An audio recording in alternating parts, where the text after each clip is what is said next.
ETF index mutual funds నేర్చుకుని stock మార్కెట్లో రాణించాలనుకుంటున్నారా? వెంటనే ఈ నెంబర్కి కాల్ చేయండి.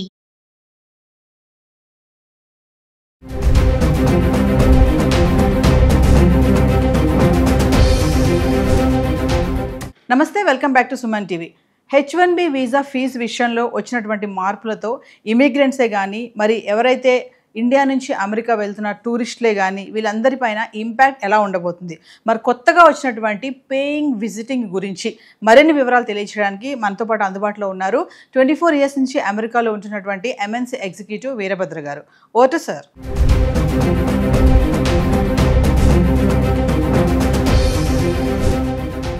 నమస్కారం నవీన్ గారు, మీకు సుమన్ టీవీ ప్రేక్షకులకి నమస్కారాలు.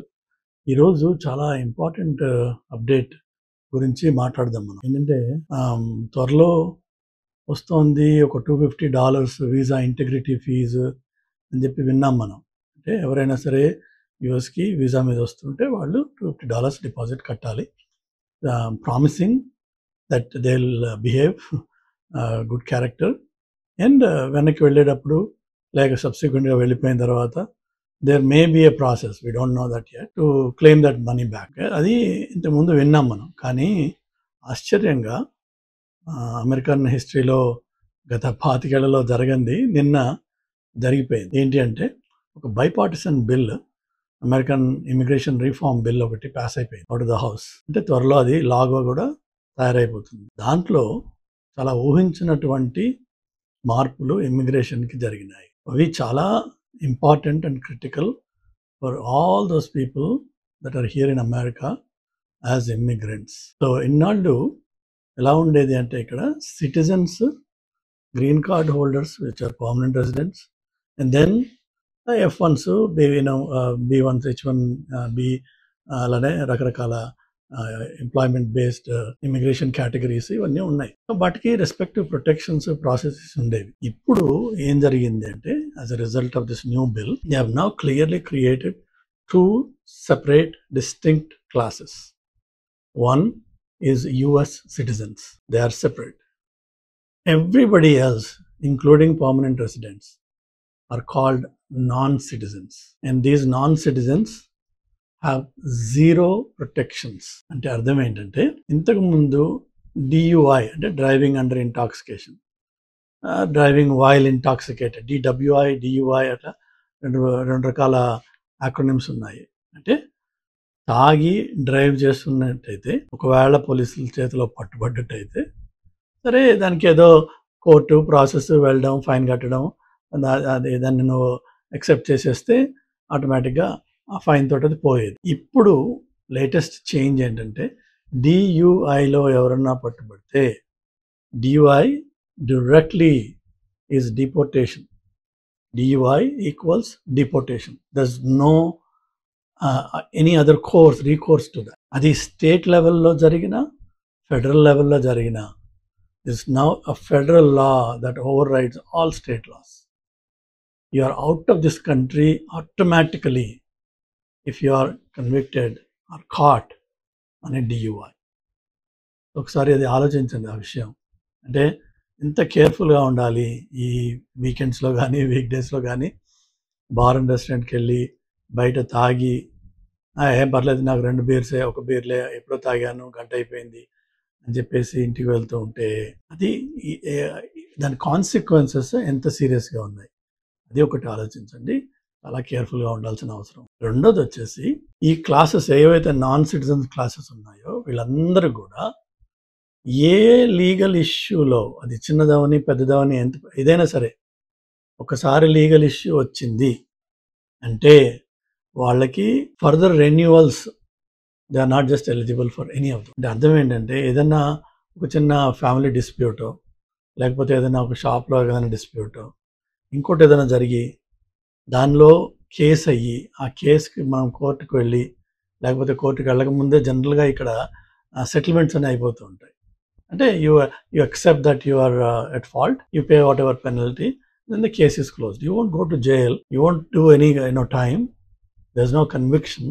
కానీ there will be a file. ఒకసారి ఆ ఫైల్ స్టేట్ లెవెల్ కానీ ఫెడరల్ లెవెల్లో కానీ తయారైంది అంటే మీరు ఫర్దర్గా ఆ వీసా పీరియడ్లో ఇక్కడ ఉండొచ్చేమో, కానీ నెక్స్ట్ వీసా రెన్యువల్ మాత్రం కాదు. There is no further extensions, there is no renewals.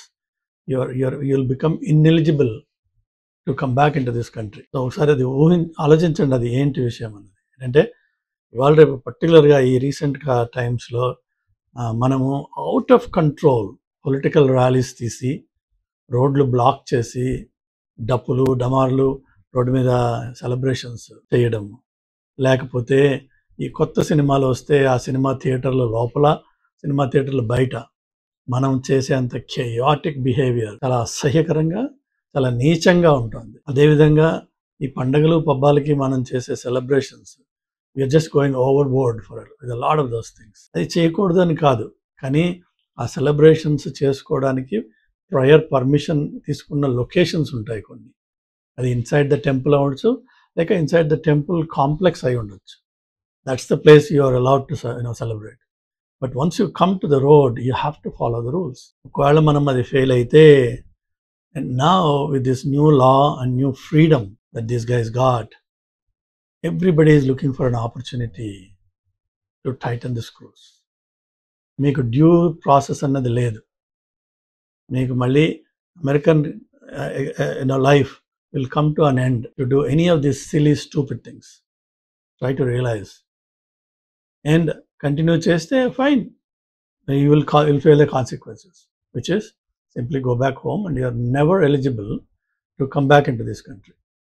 ఒకవేళ అది మన కోరిక అయ్యి మన డ్రీమ్ ఇది అయినట్టయితే, ఆ డ్రీమ్ కోసం అని చెప్పి మనం కొంచెం డిసిప్లిన్ నేర్చుకుని కొంత కట్టుబడిగా, ఒకవేళ డ్రింక్స్ చేయాలన్నది ఎంజాయ్ చేయాలన్నది మన సొంత అపార్ట్మెంట్స్లో చేసుకోండి. బట్ రోడ్ల మీద తాగి రోడ్ల మీద గొడవ చేసి ఏమాత్రం డిస్టర్బెన్స్ చేసినా you will be in trouble. ఏమాత్రం, ఇది చిన్న చితకాని కాదు.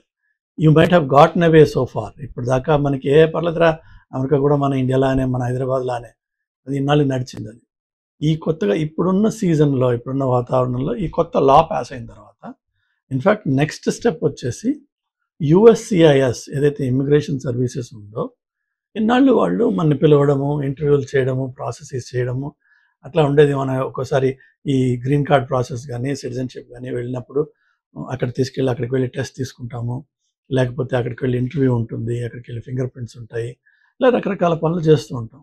కానీ వాళ్ళకి ఇన్ని రోజులు ఎన్ఫోర్స్మెంట్ అథారిటీ లేదు. వాళ్ళు లోకల్ కాప్స్ని పిలిచి లేదంటే ఐసీని పిలిచి ఎవరైనా అరెస్ట్ చేయించాలి తప్ప వాళ్ళు సొంతంగా వాళ్ళు చేయగలిగే అథారిటీ లేదు వాళ్ళకి. ఈ బిల్లు తోటి అది కూడా వచ్చింది. ఇన్ఫ్యాక్ట్ ఈ బిల్లు వల్ల జరుగుతున్న ఇంకోటి ఏంటంటే, వాళ్ళు F1 స్టూడెంట్స్, ఓపీటీ మీద ఉన్న స్టూడెంట్స్ ఎవరైతే వాళ్ళు ఇచ్చిన అడ్రస్లు ఉన్నాయో, they're actually physically visiting those addresses to verify whether these guys are staying there. And మనం పనిచేస్తున్న జాబ్ అందులో నిజంగా ఉన్నామా లేదా అక్కడ. ఒకవేళ పెరోల్ నడిపించి మేనేజ్ చేసే సిచ్యువేషన్లో ఉన్నట్టయితే వాళ్ళు ట్రబుల్లో పడతారు. ఈ USCIS ఏజెంట్స్కి ఆ లీగల్ ఎన్ఫోర్స్మెంట్ అథారిటీ కూడా ఇచ్చేస్తున్నారంటే, వాళ్ళు లీథల్ పవర్ వాడి కూడా ఆన్ ద స్పాట్లో మనిషిని అరెస్ట్ చేయొచ్చు. అండ్ వన్స్ అరెస్ట్ అంటే, as I said, consequences, removal, detention and permanently disbarring somebody from this country. So these are the type of things are happening. So ఇది ఇమ్మిగ్రెంట్స్కి చాలా కష్టతరమైన టైం. ఆ టైంలో మనం ఎంత డిసిప్లిన్డ్గా, ఎంత సిన్సియర్గా, ఎంత లా అబైడింగ్గా ఉంటే అంత మంచిది.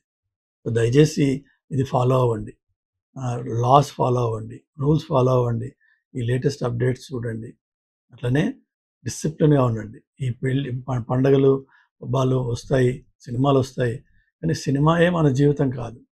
సినిమా సరదా కోసం చూసేది. ఆ హీరోలు హీరోయిన్లు వాళ్ళకేమి మీ వల్ల ఎఫెక్ట్ కాదు, కానీ మీ జీవితం మాత్రం నాశనం. Remember that. Be careful.